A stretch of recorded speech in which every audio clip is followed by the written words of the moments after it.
Viewers, ये जो भी आपने किक्स देखी हैं ताइक्वांडो में अक्सर आपने ये ड्रिलिंग देखी होगी, तो ये कैसे होती है, इसकी ट्रेनिंग क्या होती है, वो मैं आज आपको बताऊंगा। ये जो अभी मैं करने वाला हूँ ये इसकी बेसिक ट्रेनिंग है जो कि बिगिनर्स को करवाई जाती है, और अभी आप बिगिनर्स को ही देख रहे थे जो कि जिनको मैं पैड के ऊपर ट्रेनिंग करवा रहा था। तो सबसे पहले आपने क्या करना है कि आपने एक टारगेट यूं सेट करना है, किसी की हेल्प ले लेनी है। तो आपने क्या करना है, अगर आप घर पे इसको प्रैक्टिस करना चाहते हैं तो आपने स्ट्रेट किक को खेलना है, जैसे फ्रंट किक होती है तो स्ट्रेट किक को खेलना है, आपने टिल्ट नहीं मारना है इसमें। जैसे कि कुछ यूं है 1 2 3 4 5 6। तो जैसे जैसे मैं इसको करता रहूंगा, मैं इसकी स्पीड को बढ़ाता रहूंगा, जब मेरा मोमेंटम बन जाएगा, मोमेंटम आपकी बॉडी का मोमेंटम जब किक के साथ मैच होगा तो आपकी ये मूवमेंट आहिस्ता आहिस्ता डेवलप होनी शुरू हो जाएगी। कैसे?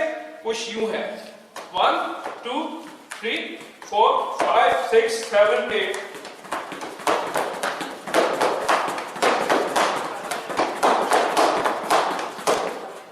तो आपने देखा, ये इसकी बेसिक ट्रेनिंग है जो अभी आप किक देख रहे थे उसके हवाले से।